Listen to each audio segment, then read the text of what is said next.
Assalamualaikum warahmatullahi wabarakatuh.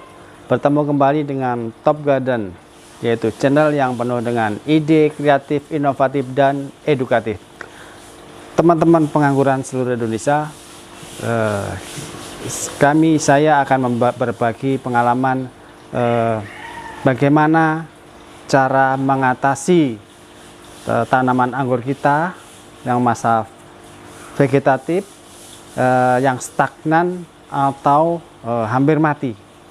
Oke, jadi mungkin teman-teman punya beli tanaman anggur yang baru beli, bagaimana tanamannya supaya tumbuh bagus dan tidak mati dan tumbuhannya normal dan cepat besar. Oke, pertama sebelum saya membahas bagaimana caranya, saya akan menjelaskan pertama adalah kebutuhan dasar daripada tanaman anggur. Oke, jadi saya tidak asal menggambarkan, tapi saya akan memberi pengetahuan sedikit. Ya, yang saya tahu adalah pertama harus kita mengerti kebutuhan dasar daripada anggur, karena tanaman anggur ini adalah tanaman sebetulnya subtropis ya. Jadi kita sekarang kita tanam di tropis. Jadi memang ada perubahan iklim, tapi sebetulnya kita bisa mengembangkan. Jadi pertama adalah paling tidak mengetahui kebutuhan dasar dari tumbuhan anggur akan tumbuh dengan bagus. Pertama, tumbuhan kita bawa ini ukuran namanya ya, diameter ini adalah untuk mengecek kebutuhan dasar. Jadi pertama, tanaman anggur kita akan bagus, ada beberapa hal. Mungkin menurut saya ada 4 hal yang perlu diperhatikan. Pertama, satu adalah pemilihan bibit. Ya, pemilihan bibit adalah sangat menentukan juga. Sebab kalau bibit kita jelek dan tidak bagus, itu kemungkinan juga akan mengganggu pertumbuhan. Jadi pastikan Anda memilih bibit anggur dengan kualitas bagus dan unggul ya. Oke. Setelah kita kalau kurang jelas, Bapak Ibu bisa melihat video saya mengenai pemilihan bibit. Oke. Kedua, kebutuhan yang kedua adalah mengenai pencahayaan atau kebutuhan matahari daripada tanaman anggur ini ya. Sebab tanaman anggur ini adalah tanaman subtropis dan sangat membutuhkan pencahayaan yang cukup. Ya. Sebab kalau pencahayaan kurang cukup, pertumbuhan juga akan terganggu. Nah, ya, untuk pencahayaan ini kita bisa mengukur pakai pH meter. Oke. Sekarang kita lihat pencahayaan di lingkungan saya ini sekitar, saya lihat di tengah-tengah ini ya, tengah-tengah. Nah, ini ya, pencahayaannya sebetulnya tidak tengah ya, light ini lampunya. Kebetulan masih kurang, masih tidak biru ya. Sebetulnya maksimal bisa biru, bisa bagus. Jadi di sini mungkin keadaannya si mendung, jadi pencahayaannya berkurang. Nah, oke. Jadi pastikan tanaman anggur kita mendapatkan pencahayaan cukup.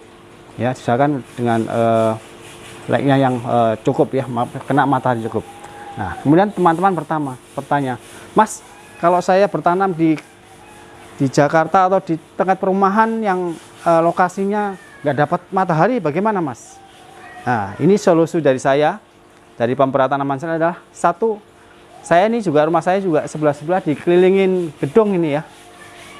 Ya, jadi pencahayaannya kurang. Nah, saya mengakalinya yaitu dengan menggunakan teknologi, yaitu dengan menggunakan ya. Jadi kalau teman-teman lahannya sempit dan diapung oleh tembok-tembok tetangganya, nggak usah khawatir ya. Jadi kita bisa kita tambahin kalau malam dengan menggunakan lampu hidroponik. Ya, nanti ada gambarnya, nanti di tempat saya dikasih. Nah, oke. Kemudian satu adalah pencahayaan. Jadi pencahayaannya harus cukup. Kalau pencahayaannya cukup, pertumbuhannya akan lebih baik. Kedua adalah pH. Ya, di sini kita lihat pH tanah. Ya, kebutuhan daripada anggur ini adalah pH tanahnya ini paling enggak 6,5 sampai 7 ya. Oke. Sekarang kita lihat ukur ini pH-nya ya. Nah, ini sebetulnya 7,5. Ya, jadi ini pH-nya udah cukup ya, 7,5. Kita ukur di pH-nya 7,5. Nah, ini udah cukup, berarti pH-nya bagus ya. Jadi pH untuk tanam anggur sekitar 6,5 sampai 7,5 ya. Itu akan tumbuh akan bagus. Nah, ini pH ini sebenarnya tidak ada hubungannya dengan basah kering ya. Jadi pH itu adalah keasaman dan bahasanya. Jadi kalau jadi perlu diingat, jangan sampai salah, basah bukan basah ya. Kalau basah kebanyakannya, tapi basah, asam dan basah. Jadi ada namanya asid, asam, netral, basah, alkalin, basah. Jadi ada 3. Jadi anggur itu adalah mintanya di netral 6,5 sampai 7,5. Jadi kalau dia asid, asam, dia akan pertumbuhannya akan terganggu. Jadi pH-nya menentukan juga. Makanya kita haruskan usahanya pH-nya paling enggak 7 atau 7,5. Ini 7,5 sudah bagus. Oke. Kalau misalnya kebanyakan air hujan, kemungkinan Anda masalah karena air hujan itu biasanya asam. Jadi makanya kalau kondisi kita misalnya ini asam, berarti untuk supaya netral kita tambahin namanya kapur dolomit ya, dolomit. Jadi untuk menetralkan supaya dia meningkatkan pH-nya, kita kasih dolomit ya, kita tabur dolomit di sininya. Oke. Tapi kalau tanah media tanahnya terlalu basah, misalnya 9 atau lebih itu ya, kita bisa turunkan dengan menggunakan cairan Akizur ya, kasih air biasa, dikasih Akizur sedikit saja, sekitar 1 mili untuk berapa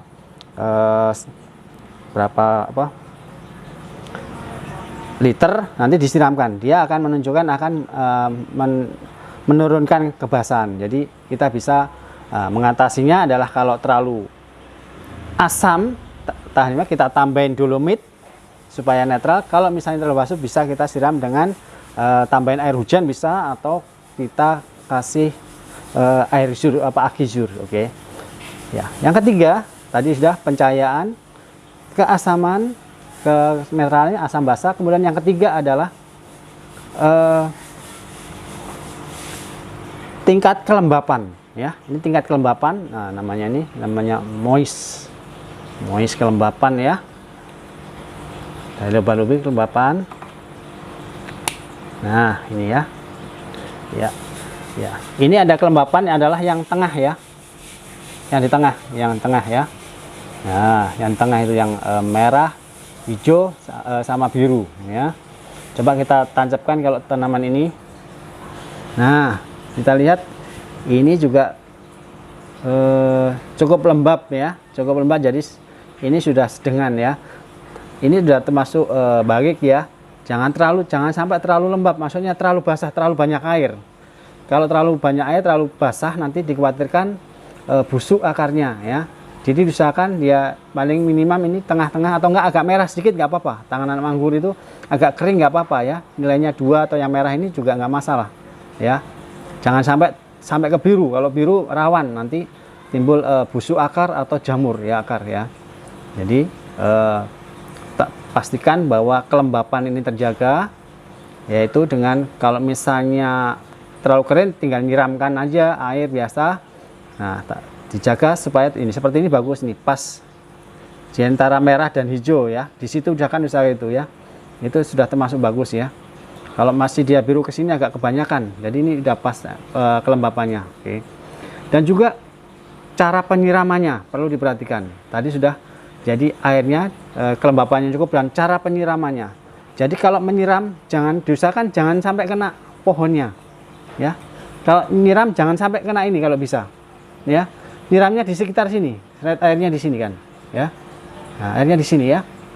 Jangan sampai terlalu basah di sini kan ya. Nanti dikhawatirkan dia kalau misalnya dia basah, dia akan ini suka basah dan lembab, akhirnya terjadi jamur dan pembusukan batang ya. Jadi ini menyebabkan batang busuk akar karena nyiramnya juga pas, kan terlalu sering kena pas batangnya. Jadi diusahakan di sekitarnya saja, jangan sampai kena batang.